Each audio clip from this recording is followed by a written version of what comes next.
అందరికీ నమస్కారం. ముందుగా అందరికీ విశ్వావసునామ సంవత్సర ఉగాది శుభాకాంక్షలు. ఈరోజు మనము గోచార ఫలితం ఎలా చూడాలి అనేటువంటి విషయాన్ని తెలుసుకుందాం. సహజంగా గోచార ఫలితం అనగానే జన్మరాశిని బట్టి చెబుతూ ఉంటారు, కానీ లగ్నం ద్వారా చెప్పవలసి ఉంది. లగ్నం ద్వారానే ఎందుకు చెప్పాలి అనే సందేహం మీకు రావచ్చు. లగ్నం ద్వారానే ఎందుకు చెప్పాలి అంటే, లగ్నము మరియు ఇతర భావాలు ఇవి భూమండలం ద్వారానే ఏర్పడుతున్నాయి, కానీ చంద్రమండలం ద్వారా ఏర్పడుట లేదు. మనకు ఒక్కొక్క భావం కొన్ని రకాలైనటువంటి విషయాలని విశ్లేషణ చేసి తెలుసుకోనికి ఉపయోగపడుతూ ఉంటుంది. ఈ విధంగా 12 భావాల నుంచి మనము రకరకాలైనటువంటి విషయాలని విశ్లేషణ చేసి తెలుసుకోవచ్చు. అంతేకాకుండా మనకు శుభగ్రహాలని పాపగ్రహాలని ఈ లగ్నాన్ని ఆధారంగా చేసుకొని విభజన చేస్తూ ఉంటాం. నైసర్గిక శుభుల్ని నైసర్గిక పాపుల్ని ఆధారంగా చేసుకొని ఫలితాలు చెప్పుట వలన అవి అనుభవంలో జరుగుటలేదు. చంద్రుడు ఉండేటువంటి రాశిని ఆధారంగా చేసుకొని శుభగ్రహాలని పాపగ్రహాలను విభజన చేయాలని జ్యోతిశాస్త్రంలో ఎక్కడా లేదు. కనుక లగ్నానికి ఇవ్వవలసినటువంటి ప్రాముఖ్యత మర్చిపోయి అందరూ జన్మరాశిని ఆధారంగా చేసుకొని ఫలితాలు చెబుతూ ఉన్నారు. జాతక ఫలితాలు కానీ గోచార ఫలితాలు కానీ రెండూ కూడా లగ్నాన్ని ఆధారంగా చేసుకొనే చెప్పవలసి ఉంటుంది. చంద్రుడు ఉండేటువంటి రాశిని ఆధారంగా చేసుకొని చెప్పవలసిన అవసరం లేదు. ఎందుకంటే మనకు లగ్నాలు అనేటువంటివి త్వరగా మార్పు చెందుట వలన ఫలితం అనేటువంటిది కూడా మార్పు చెందుతూ ఉంటుంది. అదే జన్మరాశి అనుకోండి, అది 2.25 రోజులు పడుతుంది. ఈ 2.25 రోజుల్లో మనకు భావాలు అనేటువంటివి చాలాసార్లు మార్పు చెందుతాయి. దీనివలన మనం ఫలితం చెప్పుట అసాధ్యం. చెప్పేటువంటి ఫలితం అనేటువంటిది అనుభవంలోకి రాదు. కనుక మనం ఇప్పుడు ఒక ఉదాహరణ ద్వారా దీన్ని విశ్లేషణ చేసి చూద్దాం. భావాలు అనేటువంటివి ఏ విధంగా మార్పు చెందుతాయో ఇప్పుడు మనం విశ్లేషణ చేసి చూద్దాం. ఇప్పుడు ఇక్కడ కుంభలగ్నం ఉన్నది. కుంభలగ్నానికి 7వ స్థానంలో గురు చంద్రులు ఉన్నారు. అదే 4 గంటల తర్వాత మనం పరిశీలన చేస్తే మేషలగ్నం ఉదయిస్తుంది. ఇంతవరకు 7వ స్థానంగా ఉండినటువంటి ఈ సింహము ఇప్పుడు మేషలగ్నం ఉదయించేసరికి 5వ స్థానంగా మార్పు చెందింది. 7వ స్థానమేమో వివాహ సంబంధమైన విషయాలని సూచిస్తే 5వ స్థానం మటుకు సంతానానికి సంబంధించిన విషయాన్ని సూచిస్తుంది.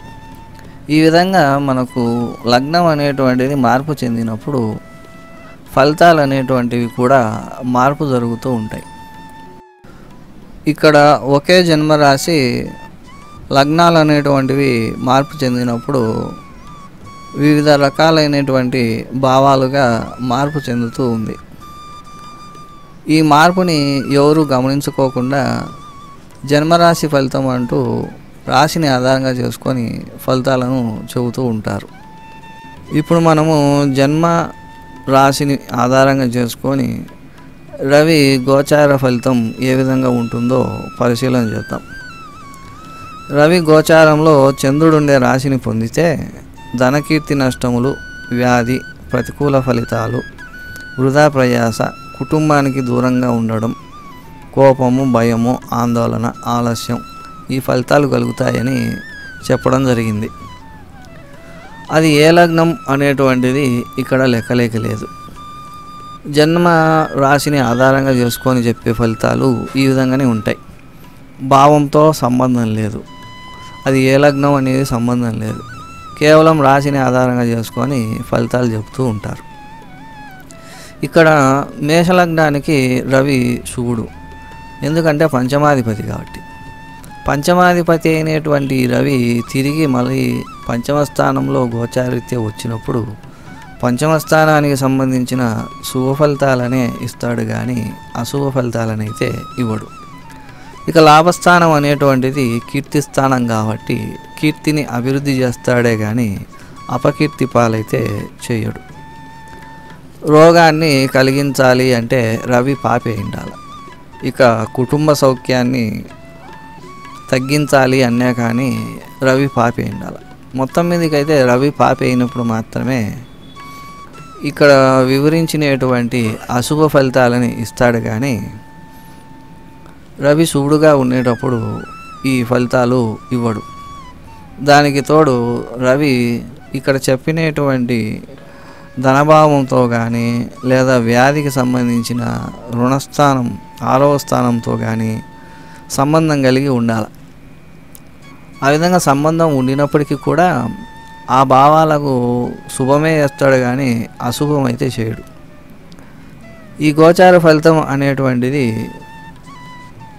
లగ్నానుసారం శుభగ్రహమా పాపగ్రహమా అనేది లెక్క కట్టుకోకుండానే ఫలితాలని చెప్పడం జరుగుతూ ఉంటుంది.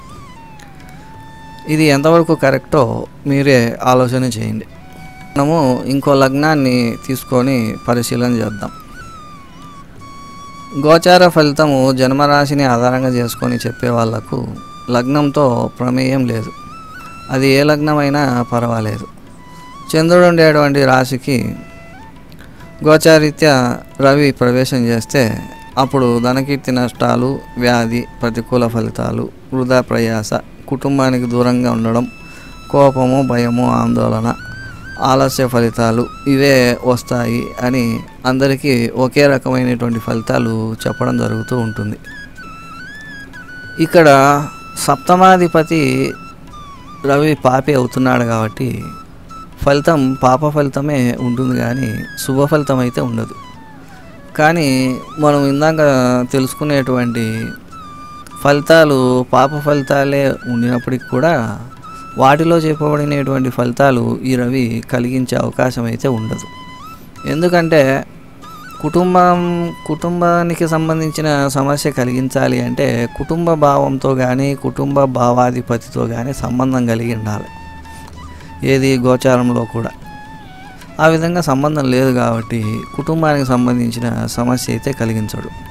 కీర్తి ప్రతిష్టలకు అంటే లాభస్థానం మీద లేదా లాభాధిపతి పైన గోచారరీత్యా రవి ప్రభావం చూపించినప్పుడే అటువంటి ఫలితం చూపించే అవకాశం ఉంటుంది. మొత్తం మీదకి రవి పాపి కాబట్టి పాప ఫలితాన్ని ఇస్తాడు. కాకపోతే ఈ గోచార ఫలితంలో చెప్పినటువంటి ఫలితాలు అయితే జరగవు.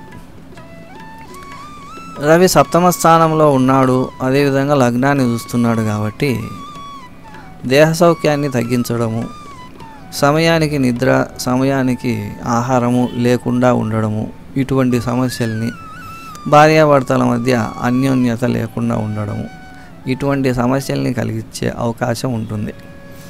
అంతేగాని ముందుగా మనము తెలుసుకునేటువంటి గోచారానికి సంబంధించిన అశుభ ఫలితాలు అయితే జరిగే అవకాశం అయితే ఉండదు. ముందుగా మనము లగ్నానుసారం శుభగ్రహాలేవి పాపగ్రహాలేవి అనేటువంటిది విభజన చేసుకున్న తర్వాత మాత్రమే ఫలితాలను చెప్పవలసి ఉంటుంది. గోచార ఫలితం కూడా జన్మ లగ్నానుసారమే చెప్పవలసి ఉంటుంది. గోచార రీత్యా శుభగ్రహాలు ఏ స్థానాలలో అయితే సంచరిస్తూ ఉంటాయో ఆ స్థానాల నుంచి మనకు శుభ ఫలితమే కలిగిస్తూ ఉంటాయి. అదేవిధంగా పాపగ్రహాలు గోచారరీత్యా ఏ స్థానాలలో అయితే సంచరిస్తూ ఉంటాయో ఆ స్థానాల నుంచి అశుభ ఫలితాలనే కలిగిస్తూ ఉంటాయి. ఈ విధంగా మనము పరిశీలన చేసి గోచార ఫలితాన్ని లగ్నాన్ని ఆధారంగా చేసుకొని చెప్పవలసి ఉంటుంది. ఒక వ్యక్తి పుట్టినప్పుడు భావాలపైన ఏ గ్రహాల యొక్క ప్రభావం ఎంతెంత ఉంది అనేటువంటిది లెక్క కట్టుకొని తర్వాత గోచారంలో కూడా అదేవిధంగా లెక్క వేసి పెట్టుకోవాలి. ఈ రెండింటికి మధ్య వ్యత్యాసాన్ని చూసి ఫలితాన్ని మనం నిర్ణయించవలసి ఉంటుంది. ఉదాహరణకు పంచమ స్థానం పైన జన్మించిన సమయానికి 60 డిగ్రీలు శుభత్వం చెంది ఉంటే గోచార రీత్యా 30 డిగ్రీలు పాపత్వం చెంది ఉందనుకోండి.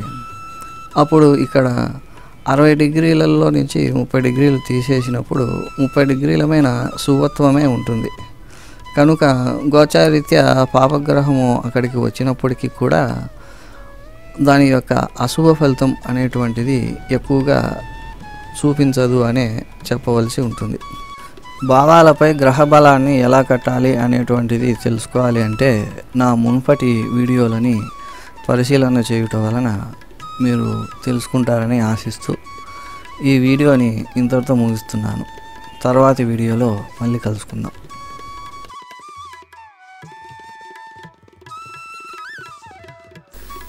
ఈ వీడియో నచ్చితే మా ఛానల్ని లైక్, షేర్, సబ్స్క్రైబ్ చేయండి.